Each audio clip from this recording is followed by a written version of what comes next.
بسم اللہ الرحمن الرحیم۔ ایم ایس نیوز HD5 کے ناظرین السلام علیکم۔ امید ہے کہ آپ لوگ سب خیریت سے ہوں گے۔ آج کا جو مین ٹاپک ہے کہ عمران خان کو اسپتال منتقل کرنے کی درخواست پر جو سماعت ہوئی اس کی مکمل تفصیلات آپ لوگوں کے ساتھ شیئر کرتے ہیں۔ آپ کو معلوم ہے کہ درخواست دائر ہوئی تو اس پر اعتراض لگے تھے۔ ہم نے جو پہلا ویڈیو کیا تھا اس وقت اعتراض نہیں لگے تھے، لیکن بعد میں اس درخواست پر اعتراض لگ گئے تھے۔ اعتراض دور ہوئے اور نوٹیفیکیشن جاری ہو گئے۔ اب اس کی جو سماعت ہے وہ 10 مارچ کو ہوگی۔ کیا 10 مارچ کو عمران خان کو اسپتال منتقل کرنے پر فیصلہ آ سکتا ہے یا نہیں؟ یہ بہت انتہائی اہم سوال ہے۔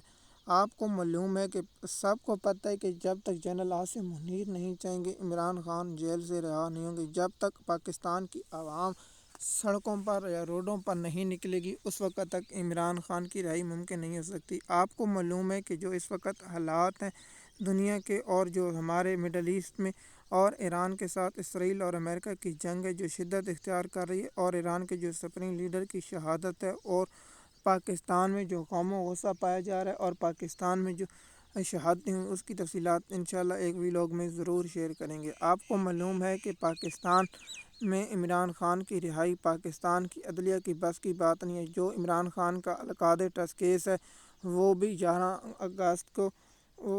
مارچ کو ہے۔ کیا عمران خان عید سے پہلے رہائی ہو سکتی ہے؟ یہ بات قبل اس وقت ہے۔ عمران خان کی جو توشہ خانہ کیسوں میں ضمانتیں ہوئی ہیں اس پر بھی الگ ویلاگ بنائیں گے، لیکن جو انتہائی اہم یہ ہے کہ عمران خان کی سماعت 10 مارچ اور 11 مارچ کو سپریم کو اور اسلام آباد ہائی کورٹ میں ہونی۔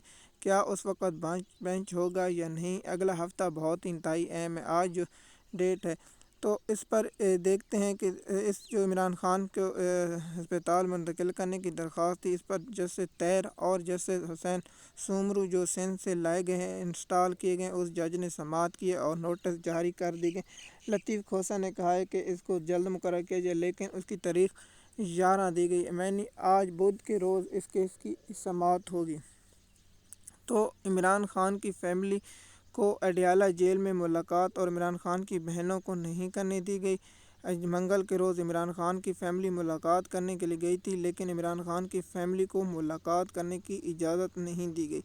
اور دوسرا سب سے بڑی خبر یہ ہے کہ عمران خان کی جو اہلیہ ہے بشریٰ بی بی، اس کو بھی ملاقات اس کی فیملی سے نہیں کرنے دی گئی اور وہاں ان کو اڈیالہ جیل میں روک کر بٹھایا گیا۔ کیا اس پر کوئی ہے تو جس پر ملٹری اسٹیبلشمنٹ کے پالتو منی فروغ جیسے گھٹیا کردار ہوں تو ان کی بات کہنا ہی ہے، تو اس پر ہی ہے۔ تو آپ لوگوں کے ساتھ یہ انفارمیشن شیئر کی ہے اور آپ لوگوں کو اس کے بارے میں آگاہ کی ہے کہ عمران خان کے جو کیس ہیں اسلام آباد ہائی کورٹ میں جو جج انسٹال کیے گئے ہیں، آپ کو معلوم ہے کہ جسٹس طاہر اگر اس میں نہ کرتا تو اسلام آباد ہائی کورٹ انصاف اور قانون رہتا، لیکن اس شخص نے اسلام آباد ہائی کورٹ کے ججوں کا ساتھ نہیں دیا اور جو بار سے انسال جو لائے گئے ان کا ساتھ دیا۔ تو آپ لوگوں کو معلوم ہے کہ عمران خان کی جو آنکھ کا مسئلہ ہے وہ سنجیدہ مسئلہ ہے۔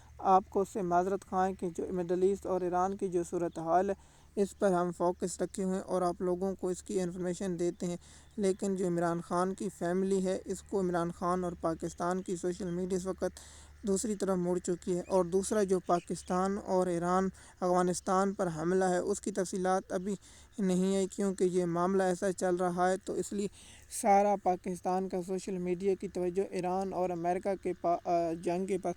آپ کو معلوم ہے اس پر ہم ضرور ویلاگ بنائیں گے کہ ایران کو کتنا نقصان ہوا ہے اور امریکہ کو کتنا، اسرائیل کو، اس کی تفصیلات آپ لوگوں کے ساتھ ضرور شیئر کریں گے۔ دیکھیے عمران خان کی کیس جب بھی رہائی ہوگی پاکستان کے عوام پہ پریشر ہوگا۔ دیکھیے پاکستان کی معیشت نہیں چل رہی اور جو مڈل ایسٹ میں جنگ ہے اور اس کے اثرات پاکستان کی معیشت پر بہت ہی گہرے پڑیں گے، کیونکہ اگر دبئی، کویت اور ان ممالک اور ہوگا جیسے تیل کی سپلائی تو پاکستان پر تیل اور زیادہ ہوگا، تو اس لیے بہت ہی زیادہ امکان ہے کہ عمران خان کی رہائی کرنے کے لیے پلاننگ ہو۔ لیکن جو میری ذاتی رائے ہے اس سے کیونکہ لوگوں کے مفاد ہیں، پاکستان کے مفاد آگے نہیں، تو اس لیے عمران خان کی رہائی کے جب تک پاکستانی قوم نہیں نکلے گی اس وقت تک ہوں گے۔ ایم ایس نیوز کی ناظرین، کیا آپ میری اس رائے پر اتفاق کرتے ہیں کہ نہیں؟ کیا عمران خان کی رہائی ڈیل کے ذریعے ہوگی، عوام کے پریشر کے ذریعے ہوگی یا انٹرنیشنل پریشر کے ذریعے ہوگی؟ اس پر آپ ضرور کامنٹ کریں۔ شکریہ۔